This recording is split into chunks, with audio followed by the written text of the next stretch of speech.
vamos fazer esse caminho, busca tratar essas emoções, isso tem uma causa, a pessoa não quer, a pessoa, mas a culpa é da minha família, a culpa é do sistema, porque eu quero fazer isso, eu não tenho oportunidade, e ela continua naquele padrão. E esse é o tipo de pessoa que, se ela não virar essa chavinha dentro dela, de que ela tem o controle, ela pode mudar, ela realmente vai ficar nessa situação e piorar, né? A tendência é que ela realmente permaneça ali, porque o padrão do vítima, da vitimização, não leva ninguém a nada, a pessoa não sai daquilo. Exatamente. E voltamos com mais um podcast, um Podcris, e temos um convidado incrível. Conheço ele há mais ou menos um ano, e hoje ele é o nosso convidado especial. Antes de apresentar para vocês, deixa eu falar um pouquinho da carreira desse super profissional. Luiz Henrique Requião é advogado criminal com experiência de mais de 15 anos, professor de Direito Processual Penal e Prática Penal com 12 anos de experiência, coordenador do curso de Direito da UniFTC, Salvador, por 5 anos, especialista em Ciências Criminais e Direito Penal Informático, autor de artigos publicados em livros, palestrante, presidente da comissão acadêmica da Anacrim Bahia por 4 anos, e ele tem um programa de compliance para empresas sobre violência contra mulheres. Isso. Nosso querido doutor Luiz. Prazer é todo meu, tenho certeza que o prazer é meu, assim. Enfim, né? Você aí é responsável por muita coisa, então eu só tenho a agradecer, agradeço a presença aqui, vamos aí falar um pouquinho sobre questões de autossabotagem, sobre questões de violência de gênero. Estou aqui aberto para a gente falar um pouquinho sobre o que você quiser. Vamos falar sobre muita coisa, viu? Exatamente. O podcast é bom. Aqui é um bate-papo, então assim, não vou só levar perguntas para você, não. A gente bate essa bola aqui, então você pode retornar também. Pode deixar. E tem sido incrível poder estar trazendo convidados aqui, porque agrega muito, né? Então, estou muito feliz que você está aqui hoje com a gente. A gente se conhece há mais ou menos um ano, Sim. Quando você me procurou para um processo com a hipnoterapia. Exato. E desde então eu venho te acompanhando nas redes, né? O seu sucesso, o seu crescimento. E tenho muito orgulho de ter feito parte da sua jornada. E estou muito feliz que você está aqui hoje com a gente. A felicidade é toda minha. Como eu disse, é um grande prazer estar aqui, né? Também tenho você como referência, como profissional. Hoje eu indico todo mundo, não tenho a menor dúvida que todas as vezes que eu vejo alguém com alguma situação que eu vejo assim, rapaz, olha, eu acho que você... Já pensou na hipnoterapia? Eu tenho uma pessoa ótima para te indicar. Tem uma pessoa maravilhosa que pode te ajudar muito, porque Fantástico. Me ajudou muito. Então... Não, eu queria que o mundo fizesse hipnoterapia de verdade, gente. Claro que eu não vou poder atender o mundo, mas aí tem mais profissionais. Porque todo mundo precisa. É magnífico. A gente só sabe quando a gente passa, Exatamente. Não é? Que a gente realmente precisava. Porque às vezes você fala assim, não, eu tô bem resolvido. Não, gente, você vai destravar tanta coisa...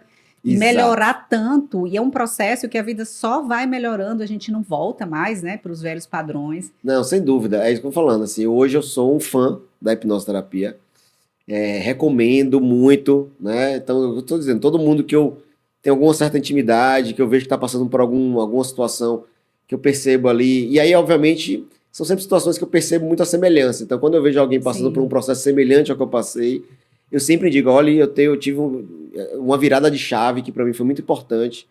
Não sei se você já ouviu falar em hipnoterapia. Enfim, eu tenho uma pessoa aqui, lhe indico. Veja aqui esses vídeos dela, ela explica um pouquinho. Show. Então, assim, eu recomendo muito. Realmente, para mim, fico feliz, gratidão. Foi uma mudança, assim, 180 graus, né? Não foi 360, porque senão chegaria ao mesmo lugar. Sim. Mas foi 180, sem dúvida nenhuma. Nossa, a segunda vez que eu escuto isso essa semana, porque eu recebi o depoimento de uma cliente, ela falou exatamente isso, que a mudança... Eu nem postei o depoimento dela ainda, que ela mandou espontaneamente para mim um vídeo, e ela fala que a mudança dela foi de 180 graus.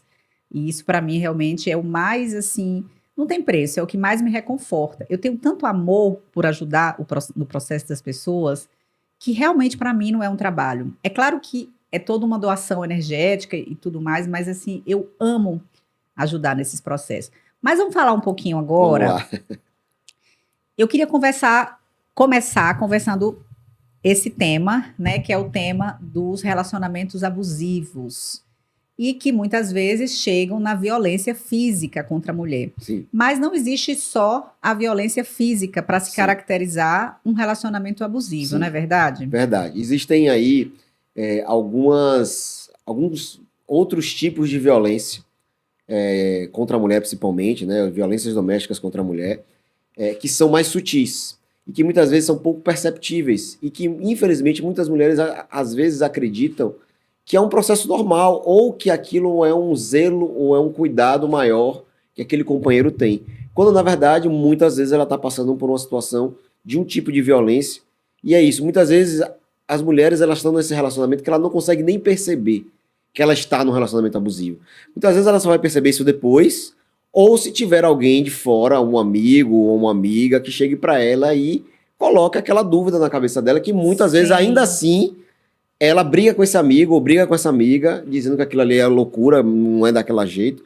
Então existem outros métodos, outras violências. Normalmente a gente diz que a violência física, ela ocorre quando outras violências já ocorreram antes. Sim. Então a violência física é como se ela vai fosse... crescendo esse nível de desrespeito e de invasão, e a pessoa vai permitindo. Exatamente. Ao ponto em que simplesmente a violência física é o próximo passo. É o próximo passo. É como se a violência física fosse já o passo seguinte de um domínio do corpo do outro.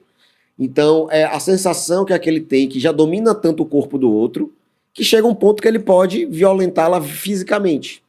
Né? Porque ele já violentou de várias outras formas, e essas outras várias formas foi aceita. Uhum. Essas outras formas foram validadas. E a mulher sempre pensa assim, eu vou dizer isso como profissional, hipnoterapeuta, né? Porque eu trato muitas mulheres, homens também, mas trato muitas mulheres mesmo.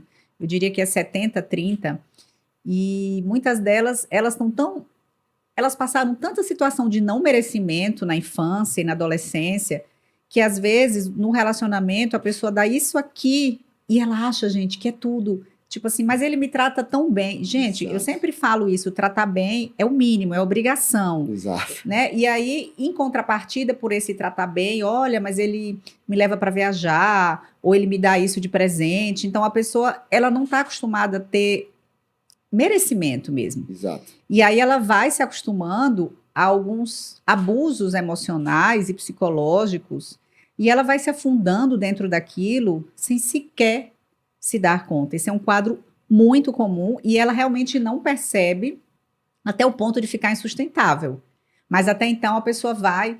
E me lembra até um caso de uma cliente que eu tratei recente, foi um tratamento online, ela é do sul, de Santa Catarina, e ela disse que apareceu um vídeo meu no Insta e se falou, não, é ela, essa pessoa me passou confiança, e foi assim que ela me conheceu e a gente fez.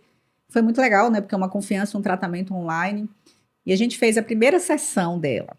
E ela tinha tanto não merecimento da infância. A mãe não era criada com a avó. A mãe batia muito nela, maltratava, mesmo não criando. Queimava ela com ponta de cigarro. Sabe? Tipo, várias situações, assim, muito abusivas. Com 16 anos, colocou ela para fora de casa. Enfim. E aí ela teve um relacionamento abusivo, um casamento. E agora ela estava em outro relacionamento que ela não considerava abusivo. Porque ela disse assim, não, eu nunca fui tão bem tratada. Ele me dá muita atenção, muito carinho. Aí eu falei, é mesmo? Como que funcionam as coisas? Ela, assim, ó, o único problema é que eu pago tudo. Ele trabalha, mas, tipo assim, o dinheiro dele, não sei, não dá, eu acho que não sobra, porque eu assumo toda a despesa da casa. E era uma pessoa batalhadora, que sabe, Sim. Não era a situação onde ela tinha muita grana e ele não, eram compatíveis ali. Eu falei, é mesmo? Me conte mais, né? E aí você vai vendo, gente, que ela tá dentro de um relacionamento super abusivo, inclusive financeiramente falando. Sim. Isso é o que a gente chama de violência patrimonial. Até que ela me contou que ela, quem alugou o salão, a barbearia dele, era no nome dela, que tudo era ela, gente. E ele era o tipo manipulador, era acostumado a fazer isso. Só que ela só descobriu isso depois da primeira sessão. Então, depois da primeira sessão, uns 15 dias depois, ela mandou uma mensagem para mim que viu que aquele relacionamento estava muito ruim e resolveu terminar. E depois que terminou, gente, ela descobriu tanta coisa, traições, um monte de coisa foi vindo à tona. E ela disse, meu Deus, como é que eu estava dentro desse relacionamento e eu não enxergava? Né? E assim, ela tá incrível agora. Fizemos as 3 sessões, terminamos o tratamento. É assim rápido, viu, gente? 3 sessões. E ela tá num poder pessoal, sabe, assim, incrível. Ela, inclusive, fez um depoimento no Google e falou que vai fazer um vídeo, né? Porque ela falou que quer ajudar outras mulheres. Isso é muito legal. E você vê, ela estava dentro de um relacionamento muito ruim, mas para ela aquilo estava bom. Ela disse, não, esse lado meu tá ótimo, porque ela não me procurou pelo Sim, relacionamento, ela me procurou por insegurança, não sim. saber se posicionar no trabalho, ansiedade, uma série de outros fatores. Mas quando eu perguntei como ela estava dentro de um relacionamento, eu sempre pergunto, né? E o relacionamento, e, enfim, eu vou perguntando ali as outras situações da vida, os outros campos. E ela disse que estava tudo ótimo, que o relacionamento dela era ótimo. Até que ela fez a primeira sessão. Eu não falo nada, a pessoa vai descobrir.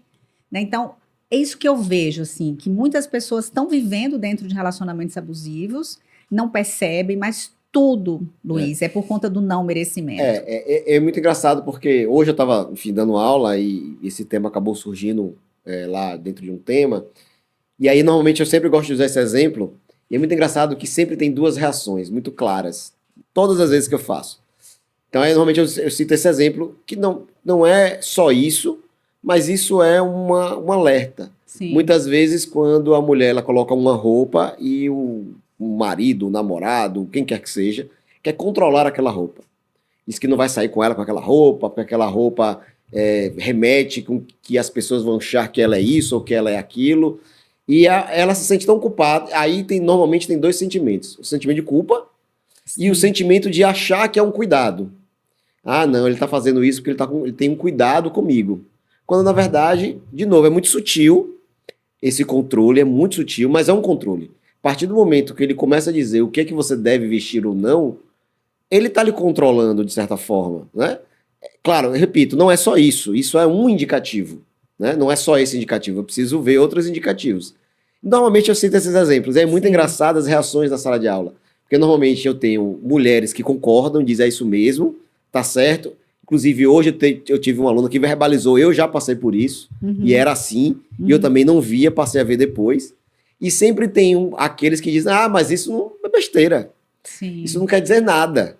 Porque muito provavelmente ele Gente, o faz é, e ele não vê o mal daquela conduta. sim, E que muitas vezes pode ser que aquilo ele aprendeu em algum momento, sim, ele claro, faz de maneira automática, sem refletir, mas de certa forma ele está realizando uma conduta controladora. Que total, muitas vezes a pessoa que está fazendo também não o percebe. Eu não sim. estou dizendo que ele faz muitas Ela vezes fica até dependente, às vezes, da opinião dele, da sabia? opinião dele, exatamente. E aí, acredito, Cris, que vem a questão também dessa coisa da autossabotagem, né? Sim, De que você sempre precisa da validação do do outro outro. para vestir uma roupa, sabe? Imagina, Então gente. isso assim, é loucura, É mas louco. acontece. E você sabe que você foi falando, eu me lembrei de uma outra situação, que às vezes não é a questão da roupa, mas dentro de um relacionamento, eu já passei por isso, gente. Da pessoa dizer assim: ah, você sabe que você não estourou ainda. Eu não sei o que que essa pessoa pensava por estourar, viu, gente, porque eu sou muito bem-sucedida, né? Graças a Deus. Você não estourou ainda porque você precisa ser agressiva. Eu digo, mas gente, eu não sou agressiva. Ah, você tem que ser igual a fulana de tal lá, da lei da atração. Você tem que falar assim, ai, compra meu produto, senão você vai morrer. Ele chegava a dizer isso, gente, uma loucura. Ele queria mudar o meu jeito, né? Porque eu sou uma pessoa, de certa forma, tranquila, leve. A forma que eu passo, inclusive, é uma forma que os clientes se conectam comigo, é justamente que eu passo essa segurança, essa tranquilidade. Mas ele queria que eu fosse agressiva mesmo, era o que ele dizia, porque ele é agressivo na forma dele, ele queria me moldar. E isso, se você não tiver cuidado, você vai ficar inseguro. Exatamente. Porque era tão repetitivo isso para mim, e que se eu não tivesse cuidado e não fosse a pessoa empoderada e tratada que eu sou, aí eu falava claramente: você tá louco. Não repita. Ah, mas porque eu quero ajudar, porque você não aceita nada, você tem que mudar. Eu dizia assim, mas eu não estou te pedindo ajuda nisso. Eu te Isso. agradeço quando você quer me ajudar, mas veja, eu me sinto bem na minha própria pele. Eu me sinto bem sendo quem eu sou. Eu me sinto segura. Seu problema é esse. E batia. Tanto é que o relacionamento acabou, Sim. né? Porque acabou porque a pessoa tinha qualidades, mas ela era, de certa forma, muito Sim. manipuladora e me tentava fazer com que eu passasse abusos Sim. emocionais. Eu não passava por ser uma pessoa trabalhada e tratada, então a gente batia de frente. E aí Sim. eu vi, isso é perdido. Eu tentei fazer com que ele buscasse terapia, buscasse ajuda, inclusive indiquei para um colega tratá-lo com a hipnoterapia, né? Porque para mim ficaria complicado pelo Sim, nível claro, pelo nível de proximidade, né? E ele não quis, porque a gente não ajuda quem quer ser ajudado. A gente ajuda quando a pessoa quer. Exato. Muita gente, inclusive, me pergunta, Cris, você ajuda tanta gente, por que que você não ajuda fulano da família ou cicrano? Eu digo, gente, você não consegue ajudar quem não quer ser ajudado. Exato. Você até prejudica a vida da pessoa. Porque quem não quer ser ajudado, muitas vezes está no padrão da vitimização. Exato. E ela não quer sair daquele papel. Então, quando ela estiver pronta, ela pode me procurar. Porque o papel da vitimização, Cris, é um papel confortável. Sim, É um total. papel que, assim, eu sou vítima. Eu gosto muito sempre dessa figurinha. Tem uma figurinha que eu sempre gosto, que é exatamente esse papel da vitimização Sim. confortável, daquela pessoa que está reclamando, aí tem um outro trazendo a solução. Aí fulano está reclamando de alguma coisa, aí tem alguém trazendo a solução. Aí ele reclama e traz a solução. Até a hora que a pessoa chega assim, mas eu não quero a solução, eu quero reclamar. Sim, É exatamente isso. Ela não quer ser ajudada, ela quer ser vítima. exatamente. E ela quer continuar sendo vítima e assim, enquanto ela quiser continuar sendo vítima, pouco se pode fazer. Nossa, eu já convivi com muitas pessoas com esse padrão da vitimização e é incrível como a pessoa realmente ela fica assim, gente, e ela tá ali muitas vezes no inferno astral, vivendo coisas horríveis, financeiramente, emocionalmente, no relacionamento, mas você quer dar a vara de pescar para ela, ó, vamos fazer esse caminho, busca tratar essas emoções, isso tem uma causa, a pessoa não quer, a pessoa, mas a culpa é da minha família, a culpa é do sistema, porque eu quero fazer isso, eu não tenho oportunidade, e ela continua naquele padrão. E esse é o tipo de pessoa que, se ela não virar essa chavinha dentro dela, de que ela tem o controle, ela pode mudar, ela realmente vai ficar nessa situação e piorar, né? A tendência é que ela realmente permaneça ali, porque o padrão do vítima, da vitimização, não leva ninguém a nada, a pessoa não sai daquilo. Exatamente. E é isso. Na esfera, e aí, muitas vezes, quando a gente fala de violência de gênero, tem isso. É por isso que eu tenho esse programa de compliance, né? Que eu normalmente levo para empresas e tudo, porque muitas vezes quem está de fora enxerga mais do que quem está dentro. E aí, existe uma questão cultural, ainda no nosso país, que é aquela questão cultural de dizer, em relação de homem e mulher, não se mete a colher. Depende. Sim. Às vezes é preciso se meter, né, para evitar um dano maior. Então, é o que normalmente eu defendo. É claro que você não vai se meter numa relação de uma pessoa que você não tem nenhuma intimidade. Sim. É óbvio que você não vai fazer isso. Mas se é uma pessoa que está próxima a você, é um amigo, é uma amiga, e você percebe que tem alguma coisa estranha ali, por que não você, como amigo, chamar aquela pessoa para conversar, falar, olha, será que você não está percebendo? Porque muitas vezes é uma forma de ajuda. Talvez no primeiro momento, esta mulher que esteja nessa situação, por uma questão de ou de não enxergar ou de querer ser vítima, ela vai negar aquilo. Uhum. Mas eu sempre acredito que se é uma pessoa amiga do qual aquela pessoa tem confiança e acredita, ainda que ela negue naquele primeiro momento, aquilo vai ficar na cabeça dela. Então é algo que talvez ela vá processando ao longo do tempo. E aí, talvez em algum momento, ela perceba que realmente tem algo de errado e aí ela converse de uma maneira mais direta com você, que foi a pessoa que abriu. E isso acontece. Então, essa coisa de ser vítima, muitas vezes você alerta, você leva, mas às vezes a mulher não quer ser ajudada, ela quer continuar naquela razão por N situações. Muitas vezes também tem influências morais ali, religiosas também, que faz com que a mulher permaneça numa relação muitas vezes abusiva, porque ela tem medo de você ficar sozinha. E aí de vez em quando eu escuto isso, inclusive dependendo da idade. Mas eu já tenho X anos, não vou encontrar mais ninguém, então eu prefiro ficar com quem eu tô, do jeito que tá, do que ficar sozinha, do que ser uma mulher divorciada, ou do que ser uma mulher solteira com 30 anos, com 40 anos, com 50 anos. Porque existe esse estigma social também, né? De achar que aquela coisa da solteirona, vai ficar pra tia, vai ficar pra tio. Isso é uma bobagem. Existe ainda essa questão cultural em muita gente. Uhum. Então tem muitas mulheres que preferem muitas vezes estar numa relação infelizmente abusiva, do qual ela não é feliz, ela não está satisfeita, porque fulano... Com medo de ficar sozinha. Com medo de ficar sozinha, Uhum. né? Com medo de não ser suficiente sozinha. Sim. Né? E aí eu gosto muito dessa expressão do Karnal, né? Que é a questão da solitude, né?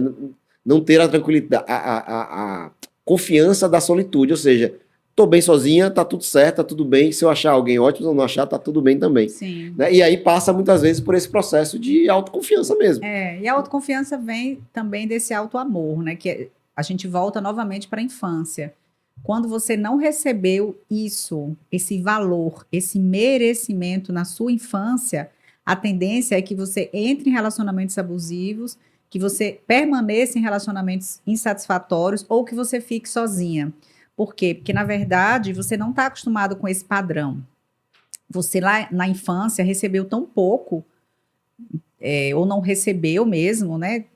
Tem várias situações, eu não vou exemplificar aqui, mas cada um que está agora ouvindo pode pensar por si, como é que foi a sua infância? Você recebeu o suficiente? Você era valorado simplesmente por ser quem você é? Por mais que você se esforçasse, o que você ouvia era, você não fez mais que a sua obrigação. Esse é outro padrão também, que a pessoa vai achar que tudo que ela faz nunca é o suficiente, né? Então, tem várias situações emocionalizadas vividas na infância que vão gerar esse padrão do não merecimento. Às vezes, aquela mãe que não teve tempo de ficar com aquela filha, deixava ela ser criada com tia, com avó, com alguém, porque a mãe, por mais que a pessoa possa ter problema com o pai, problema com a mãe, gente, é muito forte na pessoa. Se ela não teve uma valoração, um relacionamento bom com a mãe, essa pessoa precisa ser tratada. Ela vai ter problema em vários campos da vida dela.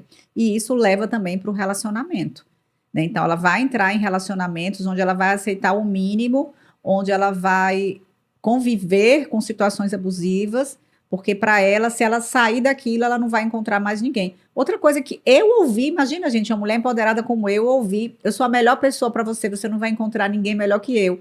Eu dava risada, eu dizia assim, isso é muito desequilibrado, viu? Porque, olha, querida, eu vou dizer uma coisa a você, eu escolho do catálogo do universo, não é por aí não que a banda toca. Mas imagina você fala isso para uma mulher que já tem uma baixa estima. Sim. A mulher realmente vai acreditar nisso. Sim. E ela realmente vai ficar dentro daquilo. Ela vai pensar assim, é ruim, mas pelo menos eu tenho alguém. Pior é quem tá só. Exatamente. Não, gente, é melhor estar só do que mal acompanhado. Vão por mim. Exatamente, exatamente.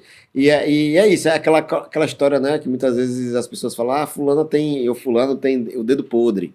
Porque muitas vezes ele está replicando ações que ele sempre viveu e ele continua estando nesse mesmo lugar. Então ele sai de um relacionamento entre outro e continua no mesmo lugar. Ele sempre busca o mesmo perfil de pessoas. Sim. Né? E aí ele nunca vai conseguir sair. Porque eu acredito que muitas vezes ele não está enxergando aonde está o ponto. Né? Não, e além de não enxergar, existe uma função do nosso subconsciente chamada de ociosidade. O que é essa função? Essa função, o que a gente foi aprendendo ao longo da vida, através dos nossos 5 sentidos, a gente vai gravando como memórias emocionalizadas que vão gerando um padrão de pensamento, de sentimento, de ação, de comportamento, e isso vai se instalar na mente subconsciente, ou seja, os nossos hábitos de pensar, sentir e agir. E uma vez instalados no subconsciente, o subconsciente ele quer manter as coisas como estão, simplesmente porque é mais fácil assim, gasta menos energia do que ter que mudar tudo. Então a pessoa ela vai mantendo aquele padrão de uma forma inconsciente, porque é o que a mente dela está acostumada. Ela não sabe sair de um padrão daquele. Isso vale para tudo, gente. Não é só para o relacionamento, isso vale para a questão do trabalho, a questão física, né, comportamental, de atividade física, de alimentação, de drogas, de álcool, de cigarro. O que o seu subconsciente tem instalado, ele quer manter como está. Por isso, Cris, daí não tem como mudar nunca? Muda, gente. Mas tem que mexer na programação. Sim. Por isso que eu falo sempre de reprogramar a mente. Enquanto não reprograma a mente, a pessoa sozinha, com a força de vontade, ela não consegue. Não é porque ela não se esforce, não é porque ela não queira. É porque a força de vontade é uma função que está presente na nossa mente consciente, que é 5% da nossa mente, e a ociosidade está presente no subconsciente, que representa 95% da nossa mente. É toda uma história que você aprendeu, carregou, internalizou até aqui, para você mudar tudo por conta de uma questão de força de vontade.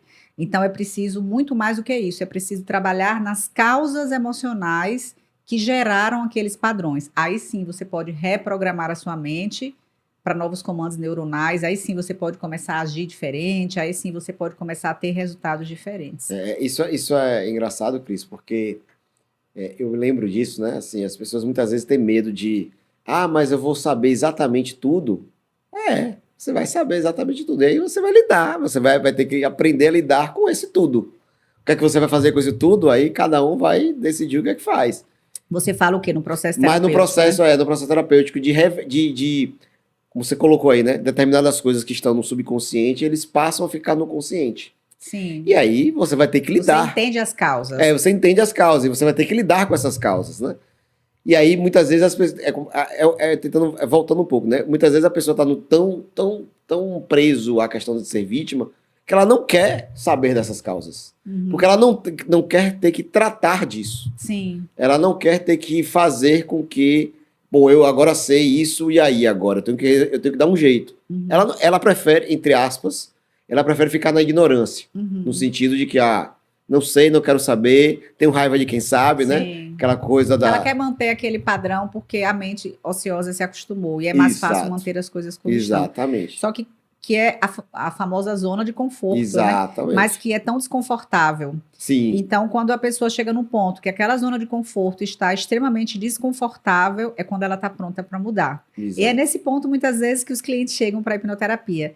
É quando uma dor está muito grande, porque até então, às vezes, a pessoa vai empurrando com a barriga, vai ficando naquela zona de conforto, até que chega o ponto que aquilo realmente está incomodando, afetando a saúde, gerando um quadro de ansiedade, uma insegurança, não consegue crescer na carreira e por aí vai. Falando nisso, nesses processos, né, de autossabotagem, que eu tô olhando para você e parece que você está rememorando. Tô rememorando. Me conta um pouquinho o que você acha que a autossabotagem te atrapalhava na sua vida antes do processo com a hipnoterapia? Muita coisa. Eu posso lhe dizer que atrapalhava muita coisa em relação principalmente à autoestima mesmo, né, de acreditar em si. Então, eu acho que no meu caso, especificamente, a autossabotagem me atrapalhava muito em acreditar em mim, né? Exatamente porque eu sempre achei, né? Bom, você sabe, eu sempre achava que, vou usar isso como exemplo, eu sempre achava o elogio exagero, eu sempre achava a crítica mais potencializada, então eu sempre abraçava mais a crítica do que o elogio. Sim. Né? Então eu tinha essa coisa da autoconfiança muito prejudicada mesmo. E aí depois eu fui descobrir o motivo disso, né? Mas por um processo de muito tempo, né? Isso te prejudicava no seu trabalho? Me prejudicava no meu trabalho. Isso me prejudicava, isso percebo que me prejudicou nas relações também pessoais, né? Isso me prejudicava nas minhas relações com pais, com os irmãos e tudo mais, né? Com as relações mais íntimas. Então, mas no trabalho... Porque, na verdade, está ligado a tudo, Está ligado a tudo. Tudo é uma coisa só, na verdade. Ao né? financeiro, a tudo. Tudo. Porque se prejudica a carreira, vai prejudicar o financeiro. Exatamente. E a mesma causa, que é a forma como você se relaciona, né? Então, se você tem baixa autoestima e baixa autoconfiança, isso não vai ser só no trabalho, isso também vai ser em casa. Além de tudo, um problema de confiar no outro. Sim. Então, também gerava essa coisa da desconfiança total. Então, se eu desconfiava de mim, eu desconfio de todo mundo. Eu desconfio de mim e de todo mundo. Então, obviamente, tudo se torna mais difícil. Então, qualquer relação se torna mais difícil porque a todo instante eu estou desconfiando. Sim. Né? Então, e obviamente, quando você desconfia de algo, dificilmente você se doa o necessário, não necessário, mas você se doa de maneira mais real. Porque você está desconfiado. Sim. Então, você está sempre pisando em ovos. Então, você nunca tá total, né? Você nunca está pleno naquele lugar. Seja no lugar, seja na relação, seja no que for. Sim. Né? Então eu tinha muito isso. Né? E é um pouco como você disse. Muitos medos também, eu lembro disso. Muitos medos. Medo de mudar, medo de tudo. Medo de começar um negócio novo. Tudo. Medo de sair de uma determinada função da sua carreira. Ir pra outra. Medo de assumir outra, medo de empreender. Medo de tudo. Nossa senhora, eu lembro. Medo de tudo. Então, e é isso, exatamente porque a desconfiança, ela era completa em mim mesmo, né? Sim. E aí, você falando, eu realmente estou lembrando assim, porque isso já me acompanhava há um tempo. Mas isso só veio assim com uma dor maior, né? No ano passado, deixa eu ver, a gente está em 2024, né? No ano passado para cá. Então foi quando aquilo realmente já estava incomodando, uma angústia muito grande, né? E meio que assim, estava no ar num grito de desespero. Sim. Tava nesse momento, mas é óbvio que isso me acompanhou a vida inteira. Sim. Até porque eu não entendia os motivos, não entendia as razões. Sim. E ia levando, achando da forma que deveria levar. Sim. Até uma hora que eu preciso dar um grito de socorro, de desespero. E aí ainda bem que, né? E aí eu acredito muito nisso, né? a influência, não sei, de energias superiores, enfim. E aí, energias superiores sussurrou no ouvido de alguém que sussurrou no meu ouvido. E aí eu cheguei a você. Sim, foi muito legal, porque eu disse, quem te indicou? Você disse, não, um amigo de Aracaju É, falou com o Mel, não exato. sei o quê. No final das contas, não tinha sido esse amigo, que foi outra pessoa. No final, mas você chegou, né? Que importa. Exatamente. Mas a gente tem mais ou menos... Quanto tempo que a gente terminou seu tratamento? Foram 3 sessões, Acho a que gente foram- encerrou em... Aí, Cris, eu não me lembro, mas deve, não sei. Mas foi ano passado, Acho né? que foi ano passado, final do ano passado. Acho Final que de outubro, uma coisa 2023, assim. né? E de lá para cá, como que tá essa insegurança, esses medos, essa angústia? Existe angústia aí dentro Claro, ainda? assim, angústia não. O medo, ele sempre existe, mas hoje eu já tenho, vamos dizer assim, os instrumentos, as ferramentas, né? Já enfrenta, né? As ferramentas. E aí, todas as vezes que... Inclusive, lembrando muito dos ensinamentos. Né? Muitas vezes que você dá uma baixada de guarda, que é normal, eu sempre lembro assim, não, é normal, vamos lá, e aí, enfim, faço lá as meditações que eu também, vale lembrar, eu aprendi a meditar, que eu não sabia, né? Então, aprendi a meditar. Faz parte do meu método, gente. Exato, eu aprendi a meditar. Meu cliente medita. Não era algo que eu sabia, inclusive a minha esposa meditava há muitos anos, então... Sim. É muito engraçado, né? Porque, entre aspas, como a gente queima a língua. Eu olhava ela meditar e falava, não tenho paciência para isso, não é para mim Sim. esse tipo de coisa. E aí, enfim, eu vou descobrir que existem maneiras de se meditar, né? Sim. Ela medita de uma forma, eu medito de outra forma. Sim. Então, assim, quando acontece assim, uma baixada, ou aquele clima, aquela coisa da falta de confiança, ela quer voltar em algum momento. Hoje eu já consigo ficar alerta nisso. Então, eu já consigo prestar atenção e saber o que fazer. Então, eu vou lá... E aquele medo da transição se foi, né? Porque aquele fez, medo, né? O medo da transição foi. Você fez tudo que você se propôs a fazer e quando hoje, você buscou, né? Não, e é muito engraçado, porque hoje... não é que é um arrependimento, mas eu fico assim, nossa, eu devia ter feito isso antes. Sim. Né? Você sabe que eu ouço isso direto. Os meus clientes falam, eu queria ter conhecido você há 10 anos atrás, eu queria ter feito X antes. Eu queria ter feito antes, gente. Todo mundo queria ter feito antes, mas chega no momento que a gente está pronto. Exato, também, eu acho que é um pouco isso. Chegou no momento que precisava chegar. Mas eu fico muitas vezes olhando assim, meu Deus... eu devia ter feito isso antes. É que, tipo assim, em um ano de lá pra cá, quanta coisa já mudou na sua vida. Muita coisa. E a autoconfiança, e você saber que, claro, gente, é um processo. Às vezes você não chegou ainda onde você queria, mas você já saiu de onde você estava, você está no caminho, você está no processo. Exato. Você já transicionou muita coisa da carreira, você está crescendo, você começou um canal, você...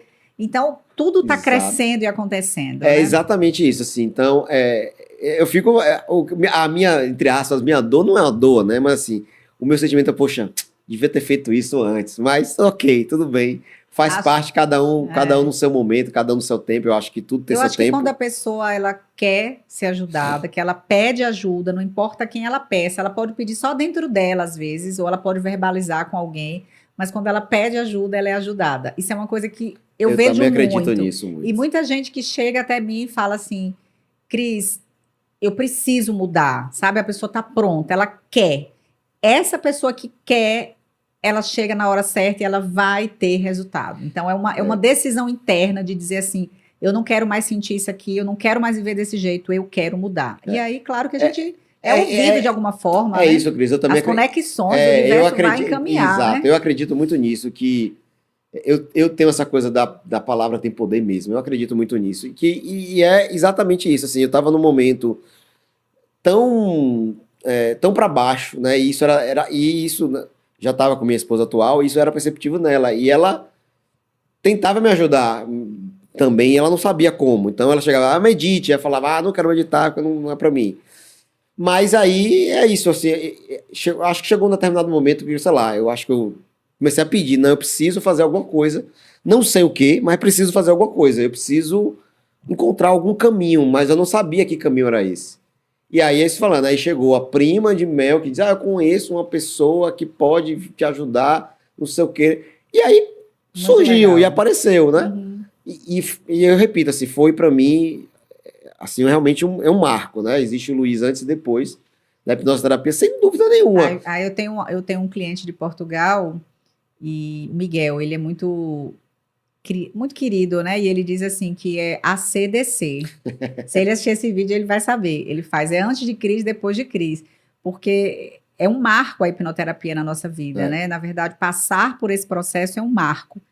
E se você, daqui a 1 ano, 2 anos, você olhar para trás, parece que você nem era mais aquela pessoa. Sim. É como se você não lembrasse que você, de fato, sentia aqueles sintomas antes, que você era daquele jeito. Porque a mente vai mudando de uma forma que você é aquela pessoa depois de um Não, tempo. e é muito engraçado porque, por exemplo, eu encontro colegas de trabalho, por exemplo, eu exerci a função de coordenador durante 5 anos, e eu encontro os colegas que ainda são coordenadores no mesmo lugar e tal, Sim. continuo dando uma aula lá e tal.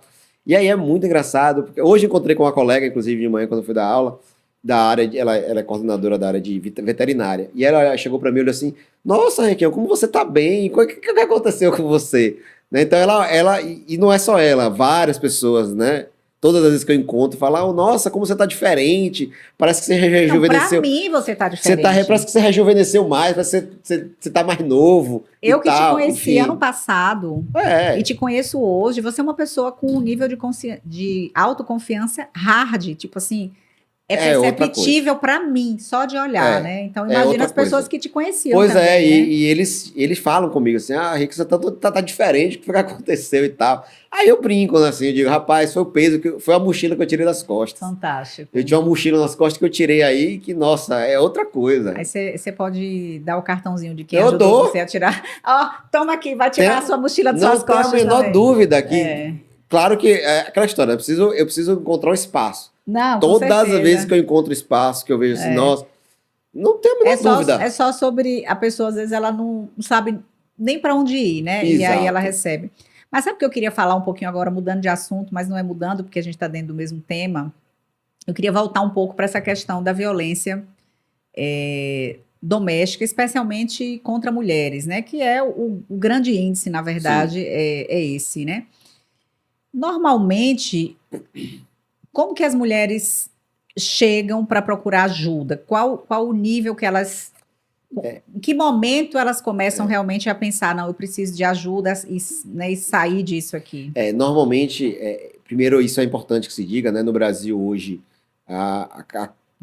estatisticamente falando, a cada minuto, a média de 13 mulheres sofrem algum tipo de violência. A cada minuto. Gente, a cada minuto, 13 mulheres sofrem algum tipo de violência. Estatisticamente. Meu né? Deus do céu. E esse índice vem crescendo ano a ano, mês a mês. E claro que analisar o índice de crescimento, ele tem um lado positivo e um lado negativo. O lado negativo é, obviamente, o índice do crescimento desse tipo de violência. O lado positivo é perceber que isso não está mais ficando oculto. Uhum. Porque o crescimento também se dá pelo fato do empoderamento das mulheres e entender que ela não merece passar por esse tipo de situação. E ela perceber que hoje os instrumentos legais a favorecem para que ela faça isso. Uhum. E há respostas judiciais rápidas e céleres para que ela tenha todo o cuidado para que ela faça esse tipo de denúncia. Uhum. Então, isso faz com que os índices também cresçam. Sim. Então, a tendência nos próximos anos é que os índices continuem crescendo, porque nós ainda temos jogado debaixo do tapete muita violência doméstica que continua acontecendo e que muitas mulheres ainda têm medo de denunciar, Sim. E aí ela tem medo do que a gente chama de revitimização, ela tem medo muitas vezes de ser revitimizada no sentido de que ser apontada de novo, como é que você faz isso, como é que você vai estragar seu casamento, como é que você vai estragar seu relacionamento, não faça isso. Então, existe isso, né, também, mas isso é algo que vem cada vez mais se demonstrando que não vai acontecer, não deve acontecer. Mas Sim. ainda temos essa ocultação de dados, é fato, mas isso vem crescendo, né? Então, assim, isso vem saindo desse ambiente da intimidade e sendo cada vez mais levado à justiça. Um ponto importante que eu quero falar agora, só para eu não esquecer, é que muitas vezes a pessoa busca apoio na família, e não encontra. E a família diz assim, volte para casa, tipo, o marido bateu, fez alguma coisa, volte para casa, o seu marido é bom, ele deve estar nervoso. Exatamente. Gente, às vezes a mãe, porque a mãe também está acostumada com esse padrão. Exato. E a pessoa volta, ela não encontra apoio na família, então... É o que a gente chama na vitimologia de revitimização terciária. Eu tenho a vitimização primeira, que é quando ela sofre o crime, a vitimização secundária, quando a própria justiça a revitimiza por algum motivo, quando faz chacota, alguma coisa nesse sentido. E nós temos a revitimização terciária, que é quando a própria sociedade, o próprio núcleo, núcleo, né? o próprio núcleo de apoio, que seria o núcleo de apoio, a vitimiza novamente. Então diz Sim. que a culpa é dela. Sim. Ó, se você sofreu esse tipo é porque você fez alguma Você fez coisa alguma coisa. que mereceu fazer isso, né? E aí, normalmente, eu gosto muito de um seriado que tem Justiça 2, da Globoplay, e ele traz um pouco disso, no episódio 2. Exatamente essa coisa da revitimização terciária. É muito legal, vale muito a pena assistir. E ele traz exatamente isso, porque é uma realidade brasileira. Então, ele é muito brasileiro, Uhum. esse episódio, né? Então, é muito legal, vale muito a pena. E aí, ele traz isso, dessa revitimização terciária. Uhum. Que muitas vezes a mulher busca esse grupo de apoio, e esse grupo de apoio ela não encontra. Sim. E aí, o último índice que eu vi, que é o índice de 2023, o índice de 2024 ainda não saiu, de uma pesquisa que é feita, né? Tem um grupo, tem uma ONG muito conceituada, uma ONG que trata de violência contra a mulher, eles fazem essa pesquisa anual. E aí eles mostram anualmente a quantidade de mulheres que se dizem que sofreram violência doméstica e o que elas fizeram. O índice maior ainda é que nada fizeram. Uhum. Esse índice já foi maior. Eu lembro que em 2022 ele era 52%. Em 2023 já foi 49%. Acredito que esse índice em 2024, quando elas fizerem esse levantamento, deva ser menor também, do que nada fez. Mas ainda é um maior percentual. Uhum. Ou seja, grande parte das mulheres que sofrem algum tipo de violência, elas optam em nada fazer. Uhum. Então, o índice ainda é grande, Sim. vem caindo, mas ainda é grande, né? Então, isso é importante que se coloque. Mas, normalmente, em que momento essas mulheres chegam, né? Que foi o seu questionamento inicial. Normalmente, elas chegam quando eu estou no último estágio da violência, que é o estágio da violência física. Sim. E aí, quando você vai conversar, e aí você vai dizendo a ela que, na verdade, aquela violência física, ela já acontecia antes. Uhum. Então, hoje, por exemplo, mais recentemente, eu tenho uma cliente que é uma cliente vítima de violência doméstica, e ela só resolveu ir procurar a delegacia da mulher depois que o marido puxou o cabelo dela e bateu nela. Uhum. Mas quando você vai vendo o histórico, aí depois ela chegou para mim, enfim, consegui a medida protetiva, ela tá lá na medida protetiva dela, segura, tranquila. Mas quando você vai conversando, encontrando outras mensagens de texto que trocavam entre si, os xingamentos, o conflito, isso com 2 filhos menores, uma criança de 2 anos, outra de meses, e esses conflitos já existiam antes mesmo da segunda criança, já no primeiro. Uhum. Então esses conflitos eram conflitos esses que eram vistos pelas babás, Sim. pela babá das crianças, que hoje fazem declarações dizendo que aquilo sempre aconteceu, que aquilo era comum, né, que o agressor já fazia aquele tipo de situação. Sim. Então, e aí você percebe que aquela mulher, e ela diz, não, eu sempre achei... Você pode dar exemplo de que tipo de violência emocional...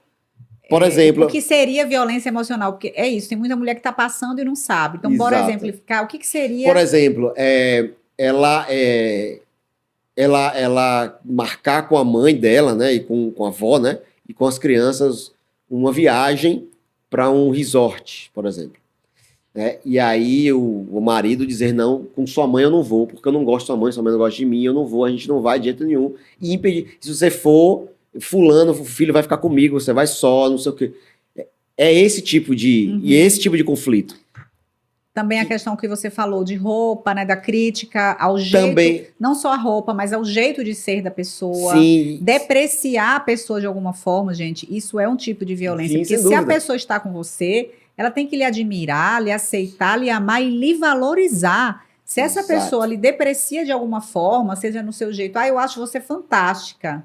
Como eu já ouvi, eu acho você fantástica, mas você tem que mudar o seu jeito. Porque Sim. se você não mudar o seu jeito, eu digo, mas que jeito que eu tenho que mudar se eu sou fantástica? Eu não entendi, né? Então, a pessoa que é o manipulador, aí ele vai ter uma forma de fazer você se depreciar ao ponto onde você baixa a sua estima para que ele possa lhe dominar. E aí você fazendo isso, por exemplo, dentro desse conflito existiam muitas vezes jantares de família aonde sempre havia uma crítica. Fulana não faz isso. Fulana, como mãe, deixa a desejar por isso, por isso, por isso. Sempre existia, né? E aí você começa a perceber que isso existia já há um tempo. E aí você vê as mensagens, né? E muitas vezes ela dizendo, não, fulana, eu não gostei que você falou isso no jantar. Ele falou, mas é verdade. Eu não disse nada que é verdade. A gente está em família, não tem problema nenhum falar isso. Entende? E é muito isso. E isso vai acontecendo ao longo do tempo.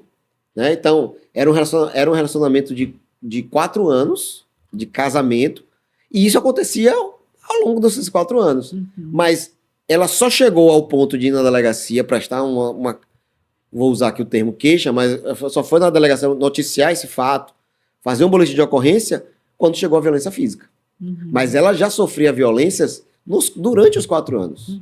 Né? Então, mas ela não percebia, porque na cabeça dela era o quê? E ela diz isso hoje.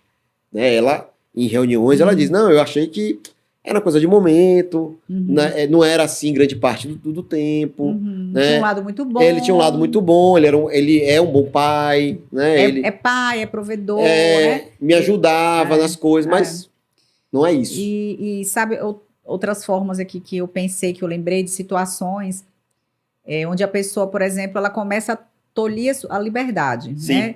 Ah, eu vou em tal lugar, vou trabalhar. Não, deixa que eu lhe levo e lhe pego. Sim. Ah, tá, olha que legal, que bonzinho, né? Ah, eu vou fazer mercado. Não, deixa que eu faça o mercado para você. Ah, não, deixa que eu levo.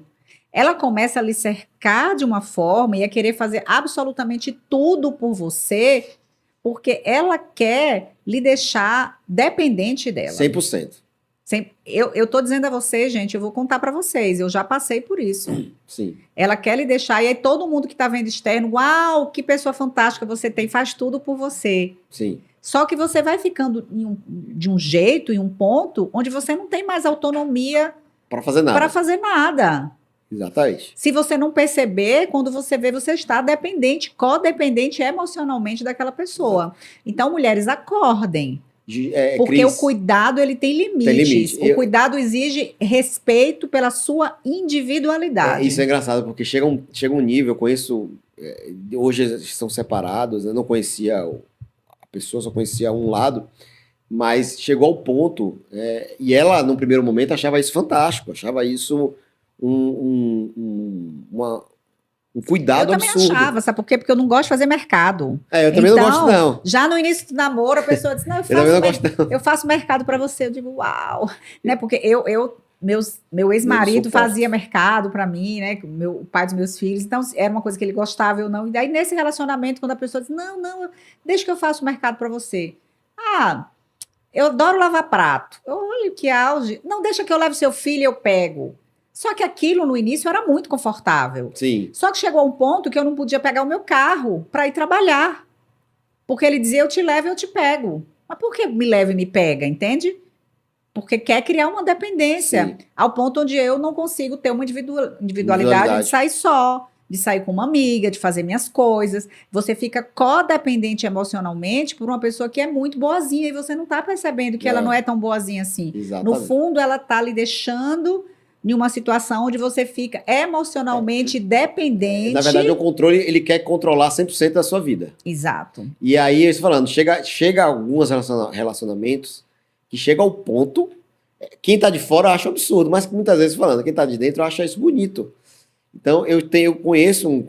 Não é bonito não, viu, gente? Conheci um casal... Eu já passei por isso, feio, viu, gente? Conheci um casal que chegou ao ponto de um colocar geolocalização do celular do outro. Imagine, gente. Então, assim, e aí ele dizia, não, eu estou fazendo isso com cuidado, porque você anda muito de Uber, eu preciso saber onde você está, porque se tiver qualquer coisa, eu tô sabendo. Ok, talvez até um ponto pode ser, mas é isso, é muito cuidado, porque talvez isso também seja uma forma de controlar 100% aonde você está, em que lugar você está. Eu estava em São Paulo há uns 1,5 meses atrás e a gente estava em um restaurante, estávamos em 3 amigas, 2 aqui de Salvador, né? Por acaso nos encontramos em São Paulo, coincidiu que a gente estaria lá dentro do mesmo momento e fomos jantar num show de jazz, com blues, maravilhoso, gente. São Paulo é vida, né? E a gente estava ali tomando drink, curtindo, conversando, e uma delas que está num relacionamento, preocupada, deu 10 horas e ela estava muito preocupada que ela precisava ir porque o marido tinha a localização dela e ele, tipo, ela não podia demorar porque ele sabia onde ela estava. Então, assim, ela foi embora no meio do show, sozinha. Loucura. E no outro dia que a gente tinha uma programação, ela não foi, porque ela disse, não, eu prefiro ir para um teatro, porque se ele vê que eu estou novamente em um restaurante com música, um barzinho, o que quer que seja, Vai dar problema. vai dar problema. Gente, eu vou dizer uma coisa a vocês, Não, se sabe. dentro de um relacionamento a pessoa não confia, Não tem relacionamento. não tem relacionamento, porque quando você tá bem, que você tá feliz, você não tá buscando nada, você você fica focado naquela pessoa, né? Sua energia tá voltada para ela. Então essa confiança tem que existir dentro de um relacionamento. E quando a outra pessoa não te dá isso, é porque ela é muito insegura. Sim. E se ela é muito insegura, é porque ela também faz coisas erradas, provavelmente. Né? Então ela muitas vezes enxerga no outro aquilo que ela pensa, aquilo que ela sente, aquilo que ela tem vontade, aquilo que ela faz.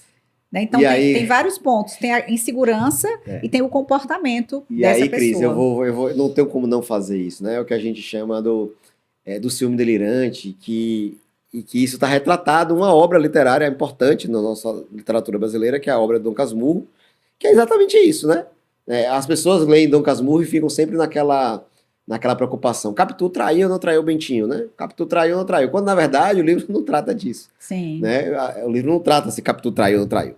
O livro trata de um sentimento de ciúme do Bentinho que era tão grande, tão grande, tão grande pela Capitu, que ele começa a visualizar condutas em Capitu que não existem. Sim. A ponto de achar que a Capitu traía ela com um amigo dele. Sim. A ponto de ele achar que o filho dele, né, tinha traços e características do amigo que supostamente foi com quem Capitu traiu. Uhum. Então, é exatamente esse retrato. Sim. É exatamente esse retrato. Né, da pessoa, ela é tão insegura, que ela precisa ter um controle tão grande sobre o outro, que se ela não tivesse, e ela precisa ter um controle exatamente para que ela não fique imaginando coisas. Uhum. Porque a segurança dela é tamanha, e esse laço de confiança não é tão frágil, que ela precisa ter esse controle para que ela possa se sentir minimamente segura. Uhum. Né? E aí, muitas vezes, as violências morais, psicológicas, patrimoniais, elas se encontram exatamente nesse lugar, né? Que é exatamente esse lugar onde essa necessidade do controle é tamanha por uma falta de confiança. Tá. Uma falta de confiança na relação. Uhum. Bom, pra gente encerrar, gente, porque olha, a hora passa rápido. Nossa, passa rápido. É bom demais bater esse papo aqui. Eu queria que você deixasse 3... Dizem que conselho sincero só é bem-vindo quando é solicitado, mas eu estou solicitando esse conselho sincero aqui para as minhas seguimoras e seguimores. Então, seguimores que é de amor, tá, gente? Negócio de seguidor, de dor, não dá, né? Então, eu queria que você deixasse aqui 3 conselhos ou orientações especialmente para as mulheres. Você pode deixar tanto para a questão do relacionamento abusivo, né? Sim. Ou para o relacionamento em geral. Sim. Depois eu vou dar 3 conselhos também. Vai lá. Bom, o primeiro conselho que eu dou é tente ter a sua individualidade. Independente de qualquer coisa, não deixe o conjunto lhe isolar como pessoa. Uhum. É importante você ter um relacionamento, ter pessoa, enfim, que você se relacione, mas não deixe a sua individualidade morrer. Esse eu acho que é o conselho principal, assim, porque a individualidade, ela é necessária, ela é importante, inclusive para o casal. Sim. Então, para mim, primeiro conselho seria não deixe a individualidade morrer. Eu acho que o segundo conselho seria cuidado com o exagero do cuidado. Uhum. Então, assim, atenção ao exagero do cuidado. Cuidado com o exagero do cuidado, é ótimo, né? Cuidado com o exagero do cuidado. Porque, às vezes, esse exagero no cuidado, ele está revestido de uma violência. Uhum. Então, assim, ter atenção a esse exagero do cuidado e conversar, dialogar mesmo. Dizer, olha, não vou fazer isso, não quero fazer isso. E perceba que esse cuidado no exagero do cuidado é exatamente para você manter a sua individualidade. Então, que é o conselho 1. Então, o segundo, na minha cabeça, o segundo conselho seria cuidado com o exagero do cuidado do outro, né? E o terceiro, que eu sempre gosto, tenha um momento só seu. No sentido assim, saia com suas amigas ou com amigos, né? Com pessoas que você tem um laço de relacionamento muito forte e que já existia antes de qualquer pessoa. Mantém esses Elas laços. te mantêm com o pé no chão, né? Exato. Eu acho que manter esses relacionamentos, eles são essenciais. Porque são os relacionamentos verdadeiros. São aqueles relacionamentos que você não tem filtro, né? E aí eu vou trazer o homem, né? Eu não sei como é nas mulheres, mas assim, no homem é aquele relacionamento que o homem volta à quinta série, né? Aquelas pessoas que você se relaciona, que você vai relembrar coisas de colégio, coisas da juventude e tal, que são esses relacionamentos que você volta a ter 15 anos de idade. Então, eu acho que para as mulheres seriam isso. Mantenha as relações com aquelas pessoas que lhe façam você voltar aos seus 15 anos. Ele façam voltar você a ter os seus 15, 16 anos. Não há nada melhor. Porque, tenha certeza, são essas pessoas que vai lhe dar a realidade de se você, por exemplo, estiver num local ou num relacionamento abusivo, alguma coisa assim, são essas pessoas que vão lhe abrir os olhos. Sim, vão lhe né? alertar. Vão te alertar, porque essas pessoas, ela sabe que você vai ser amiga dela, independente do que você disser. Sim. Ainda que você fique chateada com aquela pessoa, ela vai continuar sendo sua amiga, independente de qualquer coisa. Então, são essas pessoas que vão nos abrir os olhos. Então, mantenha e não deixe ninguém, absolutamente ninguém, cortar esse tipo de relação. Perfeito. Eu costumo falar que amigos são a família que a gente escolhe. Exatamente. Né? Então, Concordo muitas vezes, plenamente. são aquelas pessoas, os nossos amigos, que vão estar ali do nosso lado quando a gente realmente mais precisa. Bom, vou dar os meus 3 agora, né? Sim. Vamos lá. Então, primeira coisa que eu quero falar é que trabalhe as suas emoções. Eu quero falar para quem vai buscar um relacionamento e também para quem está dentro de um relacionamento, porque autoconhecimento é muito importante. E essa coisa de que o tempo cura tudo, gente, nem tudo o tempo vai curar. Na verdade, você só não lembra conscientemente, mas está lá dentro do seu subconsciente. Então, trabalhe as suas emoções para que você não fique refém delas. Quando você está aqui emocionalmente, você está se trabalhando, você vai encontrar alguém aqui. Se você está aqui a partir desse ponto de carência, você vai encontrar alguém aqui que vai fazer com que essa carência se sobressaia, que vai fazer com que você fique mais carente, com que você fique se sentindo mais insegura. Então, o primeiro ponto é trabalhar as suas emoções. E aí, gente, busque ajuda. Busque terapia. Ou hipnose terapia. Ou hipnose terapia. Principalmente, né, para trabalhar a questão das emoções, porque quando você se conhece profundamente, você não se permite ficar dentro de relacionamentos tóxicos. Você pode até passar por eles. Eu própria já passei, mas eu não fiquei. Para muita gente que estava fora, nossa, mas o que aconteceu? Eu sei o que aconteceu. Eu sei o que você fez no verão passado. Né? Então, eu sei o que aconteceu. Então, você não fica dentro de um relacionamento. Passar, você pode passar. Porque você não vai conhecendo de cara, você conhece com o tempo, às vezes, né, as outras facetas, mas você não fica. Então, esse é o primeiro ponto. Segundo ponto, é igual ao que você falou, né, é a questão de você buscar rede de apoio. Sim. E dentro de um relacionamento abusivo, de um relacionamento tóxico, você vai precisar de rede de apoio. E quando eu digo rede de apoio, eu estou falando de ajuda profissional, terapêutica e profissional, de um bom advogado, de um terapeuta. Eu estou falando de amigos que realmente queiram o seu bem e tenham uma mentalidade emocionalmente positiva, trabalhada. Muitas vezes essa rede de apoio não é a família, como a gente falou, às vezes a família manda você voltar, então depende do seu contexto familiar, mas busque rede de apoio. São essas pessoas que vão lhe dar suporte emocional, às vezes até financeiro, de conhecimento, para que você possa sair de uma relação tóxica, de uma relação que está te fazendo mal. E o ponto mais importante... Nossa, me deu um branco aqui agora, gente. Veio e voltou. Peraí, calma. Vai ter que ter um corte nesse podcast. Será que eu vou lembrar? Eu já falei do trabalho das emoções, né? O que era o ponto mais importante, gente? Ah, lembrei. O ponto mais importante é você perceber como você se sente dentro de um relacionamento. Sim. Porque você sente quando não tá bom. Exato. Tem uma luz vermelha acesa dentro de você, piscando. Tem um alerta, não tá bom. Então, se perceba. Você vai saber se aquele relacionamento é para você ou não, conforme você se sente. Se aquele relacionamento não está te fazendo bem na maior parte do tempo, tem algo errado aí. Ou te faz muito bem em muita coisa, mas quando te faz mal, é uma coisa que te acaba, também tem algo de errado aí. Então, perceba como você se sente. Perceba as suas emoções. O seu estado emocional é o maior indicador de que caminho você deve seguir para tudo na sua vida. Exato. Então, fique atento às suas emoções. Sem dúvida. É isso. Luiz, quero te agradecer. Gratidão por você ter vindo aqui. Nossa, a gente bateu nisso o programa todo. Gratidão por você ter vindo aqui compartilhar seus conhecimentos com a gente.